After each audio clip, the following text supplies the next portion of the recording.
Conocerse para conocer. Capítulo cuarto. Las actitudes del camino de la felicidad.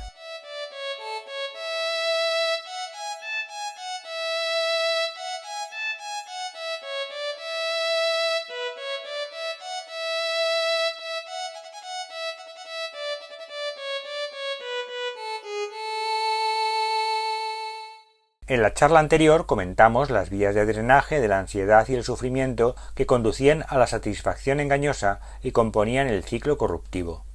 En esta cuarta charla nos detendremos a considerar las vías que conforman el ciclo saludable o salvífico, comenzando por la vía de la sublimación, que es la que canaliza nuestros dones y cualidades. La sublimación es un recurso psicológico que consiste en realzar y engrandecer, en definitiva hacer sublime, un hecho de la vida corriente. En química se aplica este término cuando un sólido pasa directamente al estado gaseoso, saltándose el paso por el estado líquido. Ambas perspectivas del término nos ayudan a comprender mejor lo que se lleva a cabo a través de esta vía. Una habilidad, un don, un gusto o potencia que sale de nuestro yo, de nuestro ser, puede convertirse en vehículo de transmisión y transformación de esta frustración, ansiedad o sufrimiento inútil en algo útil. Cuando ofrecemos nuestros sufrimientos, nuestros trabajos, nuestras ideas, nuestro quehacer cotidiano, nuestras buenas obras, por un bien mayor, poniéndolo todo en las manos del Señor, todo ello adquiere un valor inusitado, que excede con mucho el hecho material en sí. Y es que no sólo revierte en el bien común, sino que se convierte en una vía de construcción interior que sublima también a la persona entera, convirtiéndola de mundana en espiritual. Aunque no se nos puede pasar por alto que no es la obra en sí la que consigue este hecho, sino el amor que pone en ello el que lo realiza.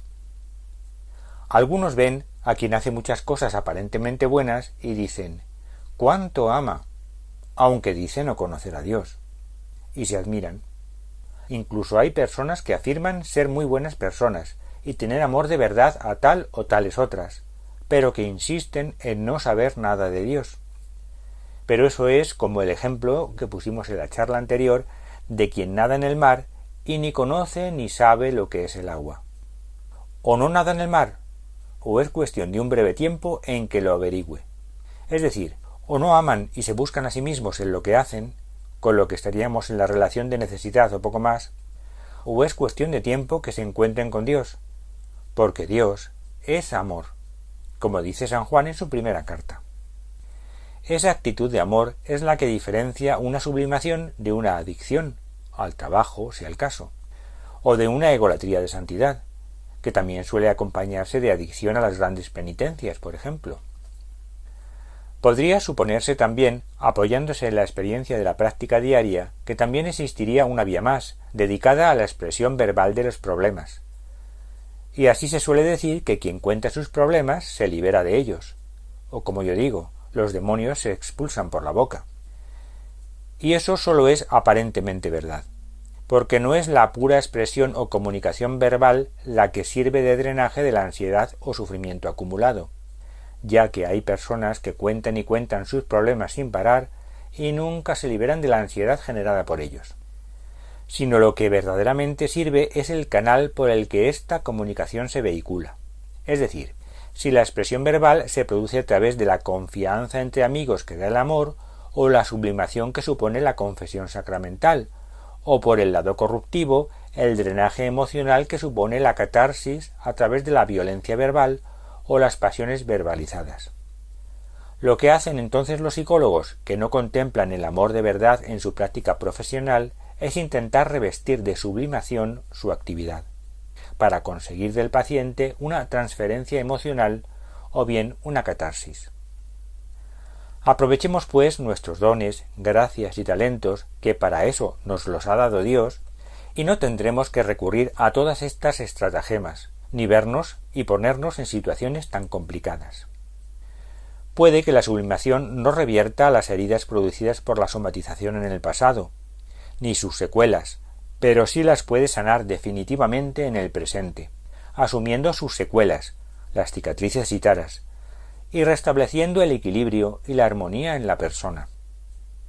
Bueno, pues quien hace lo que le gusta y le enriquece por dentro, no puede estar más que satisfecho. Luego la sublimación conduce siempre a la satisfacción. Pero ésta ya no es pasajera ni engañosa, sino, como bien que es perdurable y sólida, porque soluciona el deseo de crecimiento y cubre las expectativas. Y además no se corrompe, ni puede corromperse, porque está sustentada en el amor. Y a eso es a lo que llamamos felicidad. Que cuando esta felicidad llegamos a escribirla con mayúscula, porque descubrimos que no es un ente de razón, sino un ser personal, la llamamos Dios. Dios es la felicidad absoluta, por eso sólo después de la muerte podremos disfrutar plenamente de ella. Fijémonos que esta es la vía de los bienaventurados, dichosos, felices, porque ellos disfrutarán de Dios. Pues cuando atisbamos esta felicidad es cuando potenciamos el camino de la sublimación y cerramos esta parte inferior del ciclo salvífico, retroalimentando el amor, ya sin pasar por el fracaso y el sufrimiento. A esta parte inferior la podemos denominar la vía del Hijo, porque es la que nos rescata del mal para subirnos hasta Dios. Y si hay una vía del Hijo, es que debe haber una vía del Padre, pues esa, como bien habrán supuesto, es la que habíamos dejado pendiente desde el principio y que nombrábamos como buen deseo, constructivo, mandamientos. Desear bien es desear según la voluntad de Dios, que, como hemos visto en el diagrama, no es contraria al yo del hombre, sino que, naciendo en su centro, lo potencia. Y no sólo lo potencia, sino que lo construye por dentro, dando sentido a su vida y sublimidad a su ser. Y es por eso, porque todas nuestras gracias y dones son un regalo de Dios, por lo que son las vías adecuadas para la sublimación. Si decimos sí a la voluntad de Dios, fijándonos en esa ley de amor escrita en la piedra de nuestro corazón que guardamos en el arca y que resumimos en los mandamientos, fijándonos en ese maná de la providencia de Dios que nos acompaña siempre y en esa vara florecida de nuestra elección que grita Abba, Padre, haciendo memoria de todo ello, estaremos emulando a María, la Virgen María, Nuestra Señora. Esa es la forma en que podemos hacer visible a Dios a nuestro través. ¿Quién es mi madre y mis hermanos? Quien cumpla la voluntad de Dios, ese es mi hermano, mi hermana y mi madre. Palabras de Jesucristo según el Evangelio de San Marcos. ¿Y cómo se desea bien? ¿Cómo se cumple la voluntad de Dios de una forma sencilla y asequible? Pues a través de la vía de la santa indiferencia, que, como nos dice San Ignacio en el principio y fundamento de sus ejercicios, consiste en no desear más una cosa que otra, que tanto da el éxito como el fracaso, la abundancia como la escasez, la salud como la enfermedad. El único deseo debe ser la fidelidad al Señor, lo demás todo da igual. Como se ve, este no es el no deseo del budismo, sino una indiferencia condicionada a un único deseo, que es bueno y constructivo. En estas condiciones no hay duda de que el deseo se cumple siempre, y el deseo cumplido nos lleva a la satisfacción, la misma a la que llegábamos antes por la vía de la sublimación. Y desde ésta alcanzamos la felicidad, Dios. Y también en este caso la felicidad es acicate para retroalimentar el buen deseo constructivo y la santa indiferencia, con lo que el ciclo saludable superior también se cierra sobre sí mismo, pasando directamente a generar buenos deseos constructivos. Obsérvese además el detalle de que para entrar en este ciclo superior no hay que pasar por el sufrimiento, y que la felicidad indistintamente retroalimenta las dos vías del buen deseo, haciendo innecesario el rozar tan siquiera el ciclo corruptivo. Y en este punto seguramente se preguntarán, ¿habrá también un ciclo del Espíritu Santo como lo hay del Padre y del Hijo? Pues sí y no. Me explico. No porque el esquema se ha acabado y no hay más flechas que poner, y sí porque el ciclo del Espíritu Santo es precisamente todo el esquema, porque en él se muestra en cada momento la situación en que nos encontramos y las posibilidades que tenemos. Reparemos en que ancho es el camino que lleva a la corrupción, a la perdición, y estrecho el que conduce a la vida. y es esa contemplación general del esquema la que nos permite retornar a las cuestiones que se nos habían quedado pendientes acerca de las vías de liberación del ciclo corruptivo. Hemos hablado de la violencia como una forma de liberación brusca de la ansiedad, pero no hemos mencionado cuando la violencia tiene otro origen, como puede ser el educativo. La violencia no figura aquí por ser violencia, sino por ser cauce para la liberación de frustraciones acumuladas, y en general consecuencia del rechazo a la voluntad de Dios, que es lo que llamamos pecado. Si la violencia surge en el ciclo saludable, no es pecado ni corrompe a la persona. Es la intención que se pone en el deseo de crecimiento la que decide el camino que se va a seguir. Y es sólo mediante el rechazo del ciclo saludable como se puede llegar a entrar en el corruptivo. Luego el pecado late en estas vías, no por ellas mismas, sino por la intención que se pone en el deseo. Así, en el cachete del padre al hijo, para que aprenda el mal que hay en una conducta, que le duele más al padre que al hijo, no hay pecado si no responde a malos deseos, y lo habrá tanto en cuanto pueda esconderlos en algún aspecto. Pues lo mismo ocurre con el ejercicio de la sexualidad, lo que hemos denominado sexualismo. El cuerpo no necesita del sexualismo para subsistir. Para él es una función de lujo, y prueba es que cuando acontece la enfermedad, generalmente el deseo sexual se anula espontáneamente. Una vez recuperada la salud, el deseo reproductivo se restablece. Otra cosa es el comportamiento de la psique en este asunto. Teniendo en cuenta que el yo virtual se produce en ella, y que éste responde a la concepción del mundo, la cosmovisión, que la persona haya decidido acoger, la generación de insatisfacción que esta concepción le produzca marcará la elección de la vía o vías de drenaje de la ansiedad acumulada. Con otras palabras, como la elección de las vías de drenaje depende de la concepción del mundo adoptada, la persona mostrará su auténtica intención y sus verdaderos deseos de crecimiento a través de la elección de estas vías de drenaje, independientemente de lo que pueda decir o aparentar. Dime lo que haces y te diré cómo eres. Caigamos en la cuenta de que quien drena su frustración y ansiedad a través de la vía de la sublimación, cuanto mejor lo haga, menos ansiedad dejará para que sea encauzada por las otras vías, por lo que las otras vías de drenaje dejarán de manifestarse, incluido el sexualismo. Ese es el secreto de la castidad y el celibato. No son los trucos conducentes a la evasión o a la egolatría los que consiguen hacer fuerte la castidad, sino la sublimación. A quien encauza correctamente sus deseos de crecimiento, le desaparece el deseo sexual e incluso mejora su salud física y emocional, porque disfruta de la auténtica satisfacción del ciclo saludable. Y quien disfruta del auténtico, desecha los sucedáneos. Tengamos en cuenta un principio de la psicología del pecado que ya hemos mencionado. El hombre realiza físicamente aquello que no quiere hacer espiritualmente, y desconociendo su sentido.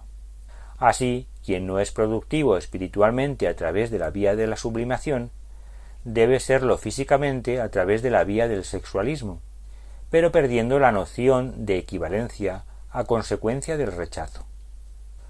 No olvidemos que nuestro modelo de familia es la Sagrada Familia de Nazaret, una familia completamente productiva, pero un poco especial, porque en ella el matrimonio no está consumado. La madre es siempre virgen y el hijo es hijo de Dios. ¿Cabe más productividad?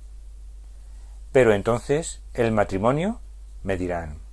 El matrimonio pretende la santificación de los cónyuges, en primer lugar, mediante el apoyo mutuo en ese camino en el que cada uno hace de bastón, estímulo y consuelo del otro. Y en segundo lugar, como está abierta a la vida que Dios les concede, educar a la prole, igualmente en el camino de la santidad, de la felicidad en Dios. Todo lo demás es superfluo.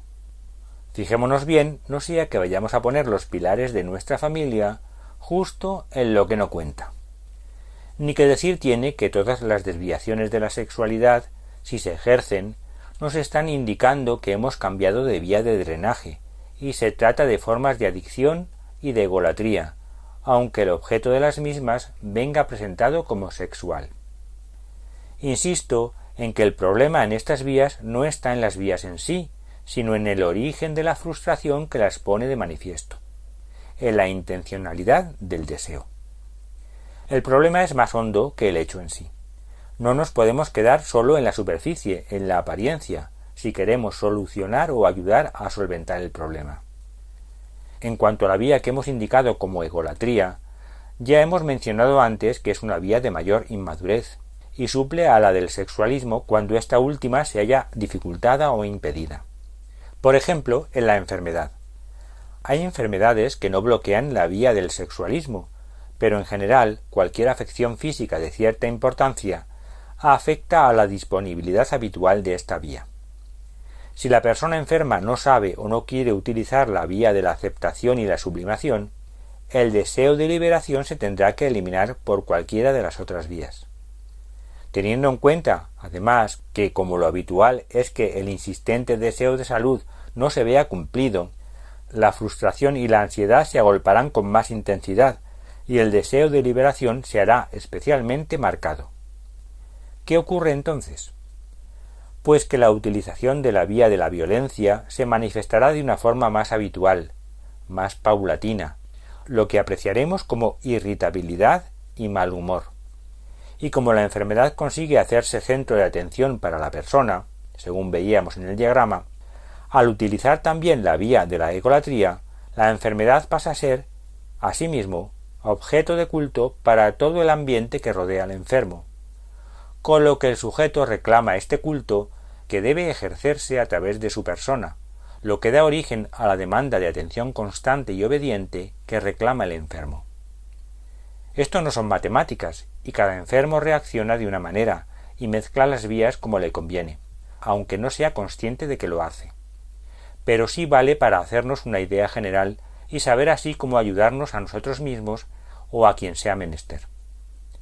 Teniendo en cuenta que el enfermo, al estar más ensimismado en su enfermedad, es menos receptivo a cualquier comunicación o ayuda externa que no vaya en la línea de sus deseos.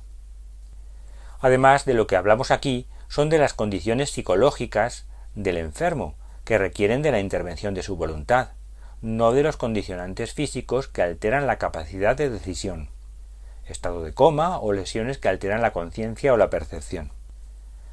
No he mencionado que la vía de la adicción también se ve favorecida en el enfermo, al buscar un paraíso ficticio que le libere de su enfermedad.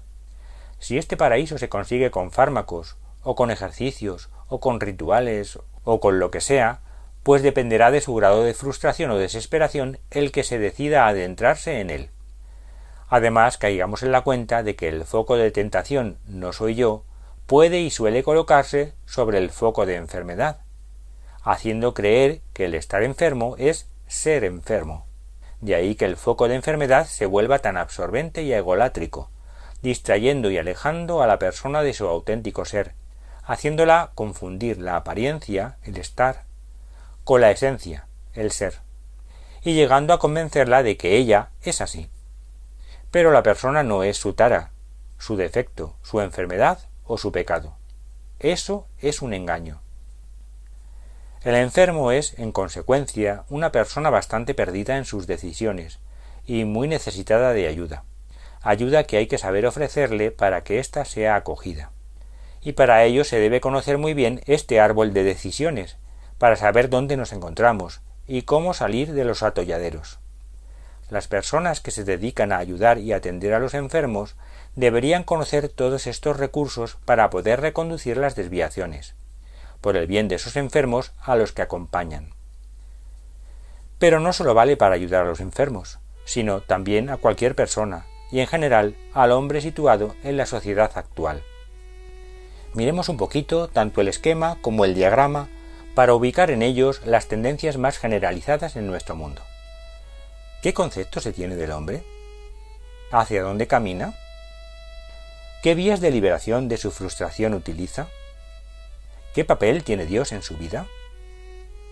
¿Está dispuesto el hombre a cambiar de criterios? En fin, las respuestas saltan a la vista. Como diría Shakespeare en Hamlet, ser o no ser, esta es la cuestión. Pero aunque todo pinte de oscuro, a mí hay una frase que me gusta repetir. Puesto que Dios habita en tu centro y Él es el centro de todos, cambia tú y el mundo cambiará contigo. En el próximo capítulo nos adentraremos en el mundo de las relaciones interpersonales, que se producen cuando el hombre, cada persona, se ve forzada a salir de sí misma y abrir sus horizontes. Muchas gracias.